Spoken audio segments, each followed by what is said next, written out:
네, 안녕하세요. 오늘은 기체 분자 운동론에 대해서 얘기해 보도록 하겠습니다. 기체 분자 운동론 하면 좀 생소한 단원이고 약간 수학적인 것들이 많이 들어가서 좀 어려워하는 학생들이 많은 것 같습니다. 근데 그것만 좀 알아두셨으면 좋겠습니다.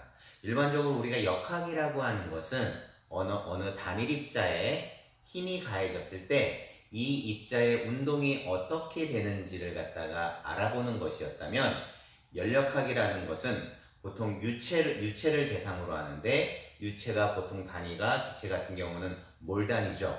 6.02 곱하기 10의 23승계의 개로다가 하기 때문에 하나하나에 대한 뉴턴의 방정식으로 해결하기가 어려웠습니다.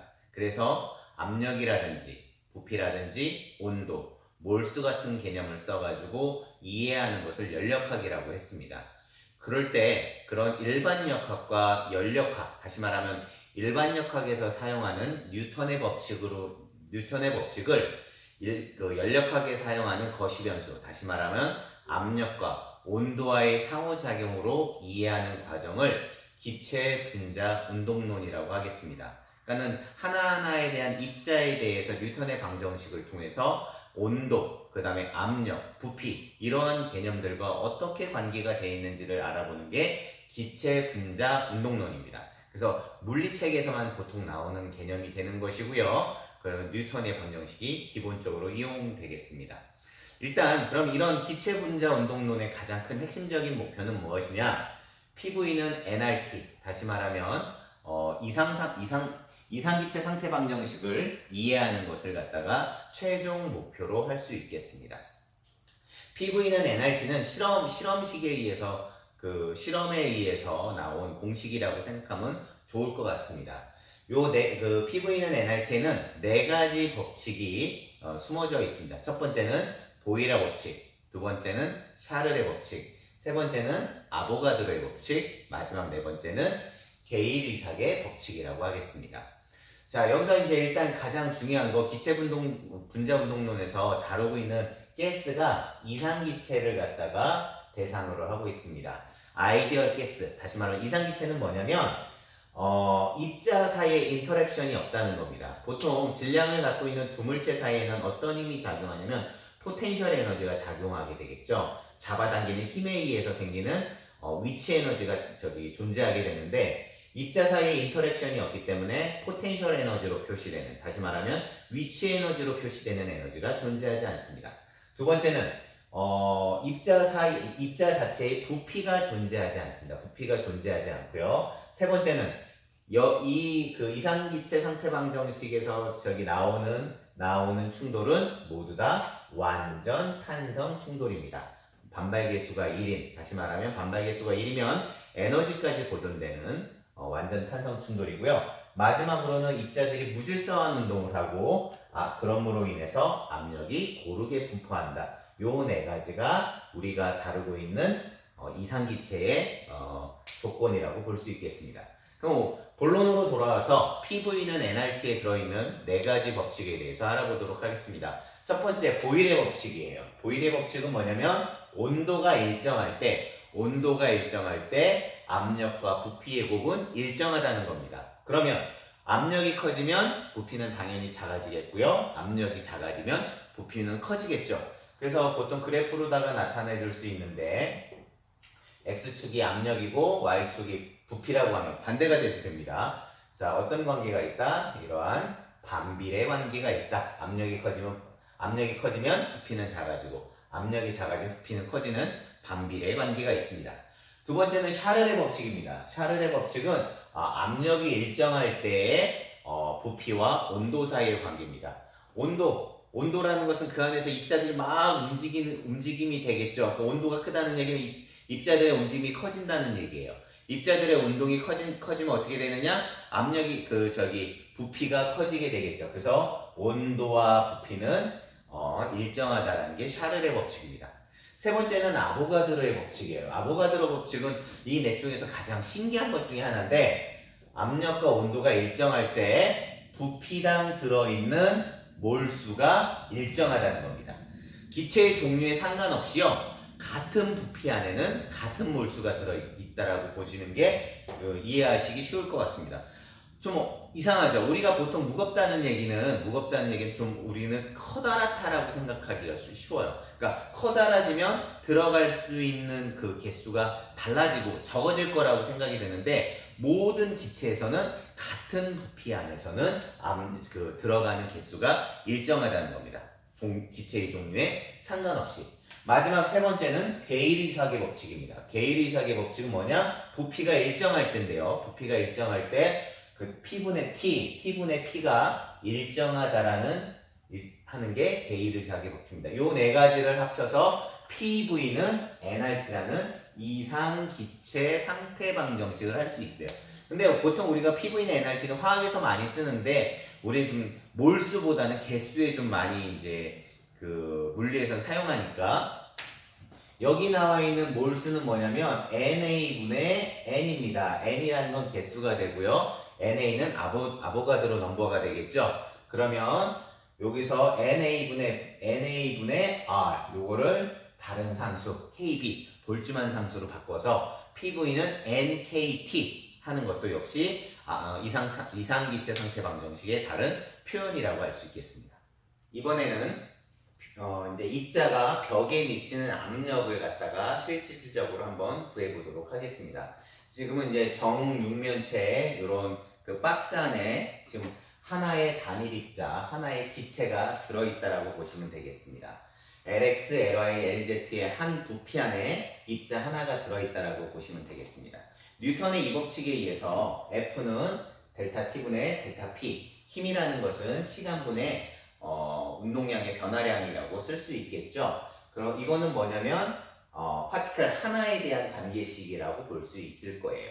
그러면 여기에 이제 여러 개의 입자가 있다라고 하면 그 여러 개의 입자가 한쪽 면에 대해서 힘을 가하고 있겠죠. 그러면 당연히 토탈 작용하는, 여기 시그마라고 한번 해볼까요?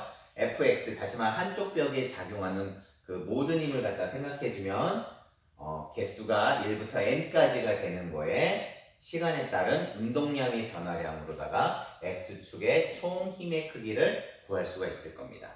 충격량은 운동량의 변화량이라는 식에 의해서 여기서 보면 입자가 이쪽으로 가는 것을 갖다가 마이너스 방향이라고 하고 이쪽을 플러스 방향이라고 생각하면 저 왼쪽 편으로 가게 되는 입자는 마이너스 mvx에서 mvx로 운동량이 변하는 걸 알 수 있습니다.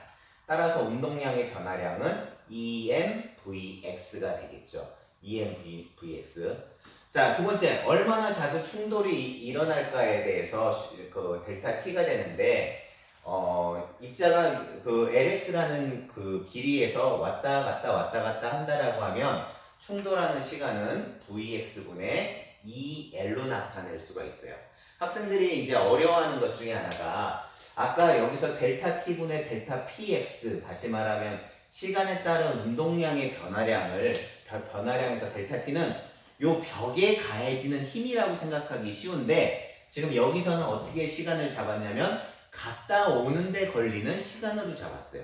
이 얘기는 뭐냐면 입자가 이 벽에다가 힘을 가해주는데 얘가 왔다 갔다 하는 모든 시간 동안에 평균 힘을 갖다가 생각해 주기 때문에 여기 순간에서의 시간이 아니라 왔다 갔다 하는 시간으로다가 생각해 주게 됩니다. 그럴 때 fx는 lx분의 m의 vx 제곱이 되겠습니다. 근데 이제 여기서 보면 입자가 x축에서도 왔다 갔다 할 거고요, y축에 대해서도 왔다 갔다 할 거고, z축에서도 왔다 갔다 할 거예요. 그럼 당연히 x축의 속도에 그 제곱한 거랑 y축에 제곱한 거랑 z축에 제곱한 요 세 가지는 같을 겁니다. 이 세 가지의 합이 뭐가 되냐면 입자 한 녀석의 총 운동 에너지의 제곱이 되겠죠. 근데 이 세 가지가 똑같으니까 우리는 어떻게 쓸 수 있다? 3분의 1의 v의 제곱이라고 쓸 수 있어요. 그럼 이제 우리가 구하는 것은 지금 왜 X축 벽에 작용하는 힘을 갖다 구하는 거니까, 지금 X축에, 그러니까 다시 말하면 왼쪽 벽에 있는 면적분의 여기에 작용하는 힘이라고 쓸 수 있을 거예요. 그러면 왼쪽 벽에 작용하는 것은 지금 보면 ly분의 lz분의 작용하는 힘은 fx가 되겠습니다. 그러면 여기서 이렇게 냅두고 아까 fx의 힘이 어떻게 됐냐면 lx분의 m의 vx의 제곱이 되었습니다. 그러면 분모에 있는 lx, ly, lz의 길이를 다 구해주면 그 볼륨이 되겠고요. m은 입자 하나의 질량의 3분의 1 v의 제곱이라고 쓸 수 있을 겁니다. 당연히 여기다가 총 받는 힘, 그 압력이라고 생각하면 여기다가 라지 n을 갖다가 곱해주면 되겠죠. 자, 어쨌든 여기서 나와 있는 압력에 대한 식을 아까 배웠던 이상기체 상태방정식하고 연관돼서 설명해 보도록 하겠습니다. PV는 NKT에서 압력은 V분의 1에 개수 n의 볼주만 상수 K의 온도 T를 갖다가 곱하면 되겠고요. 여기서 나와 있는 것은 압력은 총 힘으로 생각하면 여기서 이제 그 n개를 생각해 줄 수 있겠죠. V분의 n의 m의 3분의 1 V제곱이 되겠습니다. 그럼 여기서 이제 이 두 가지의 그 압력이 같다라고 놓으면 어떻게 되냐면 KT는 3분의 m의 V의 제곱이 되겠습니다. 그럼 이 자가 왔다 갔다 하는 식을 갖다가 어떻게 해주면 되냐? 2분의 1 mv제곱 운동에너지와의 관계로 다 한번 생각해주면 여기서 어떻게 되겠죠? 얼마를 곱해주면 되겠죠? 2분의 3을 양변에다가 곱해주면 우변은 2분의 1의 mv의 제곱. 다시 말하면 입자 파티클 하나가 가지게 되는 운동에너지는 2분의 3 kt로다가 할 수 있겠습니다. 다시 말하면 운동에너지가 2분의 3 kt로다가 나올 수 있는 거죠. 그럼 생각해보면 지금 단일 입자 같은 경우는 아까도 얘기했지만 x축으로도 움직일 수 있고 y축으로 움직일 수도 있고 z축으로도 움직일 수 있습니다. 그것들이 하나가 다 더해져서 2분의 1 mv제곱이라고 하면 그 x축, y축, z축 각 축에 대한 에너지는 2분의 1 kt로다가 나누어 갖고 있다는 거죠. 그럴 때 운동할 수 있는 그 하나하나의 방향을 자유도라고 하는데 단일 입자 같은 경우는 2분의 1 kt로다가 에너지가 골고루 나누고 있다라는 에너지 등분배 법칙을 이해할 수 있습니다. 그러면 우리가 단일 입자가 아니라 O2라든지 이런 분자들은 어떻게 되죠? 이원자죠. 이런 이원자 같은 경우는 어떻게 되겠어요? 얘들이 X축, Y축, Z축으로 움직일 수도 있지만 어떤 축을 갖다 중심으로 얘가 회전할 수도 있겠죠. 한쪽으로 회전할 수 있고 그 Y축으로도 회전할 수 있어요. Z축으로는 안 되게 한 축으로는 안 되고. 그러면 이원자 분자 같은 경우는 자유도가 몇 개가 되겠죠? 이원자 분자 같은 경우는 자유도가 5이 됩니다. 5이 되면 아까 자유도가 얼마만큼의 에너지를 나누어 갖는다고 했냐면 2분의 1 kt라고 하니까 얼마가 되겠어요? 총 에너지는 2분의 5 kt가 되겠습니다. 3원자 같은 경우는 어떻게 될까요? CO2 같은 거. 얘는 어떻게 되겠어요? 어떤 대칭성이 없죠. 그럼 얘도 자유도가 얼마가 된다? 6이 되니까 아까 얘기한 대로 3이 되니까 어떻게 되겠어요? 죄송합니다. 자유도가 6이 되니까 얼마가 됐어요? 2분의 6 KT, 3KT만큼의 에너지를 갖게 되는 거죠. 그러니까 결국 뭐냐? 에너지 등분배 법칙은 뭐냐면 자유도당 에너지를 균일하게 갖게 된다라는 얘기고, 여기서 중요한 것은 입자의 운동 에너지가 뭐의 함수로만 주어지죠? 온도의 함수로만 주어지죠. 질량하고도 상관이 없고요. 온도하고만 상관이 있어요. 그러면 2분의 3 KT가 컨스턴트 값이 되니까 만약에 무거운 물체 같은 경우는 어떻게 되겠어요? 속도가 느려지겠죠. 질량이 작은 건 어떻게 되겠습니까? 속도가 늘어날 거란 말이죠. 그러니까 다시 말하면 그 아보가드로의 법칙의 성립의 원인. 아까 아보가드로 신기하다고 했어요. 우리는 생각하기에 무거운 것은 부피를 많이 차지하고 많이 차지하니까 적게 들어갈 거라고 생각이 되는데 어떻게 되겠습니까? 무거워도 속도가 느려지고 가벼워도 속도가 빨라지니까 같은 부피 안에 같은 몰수가 들어 있을 거라는 아보가드로 법칙이 이해될 수 있겠죠. 자, 이번 시간에는 기체 분자 운동론에 대해서 알아보았습니다.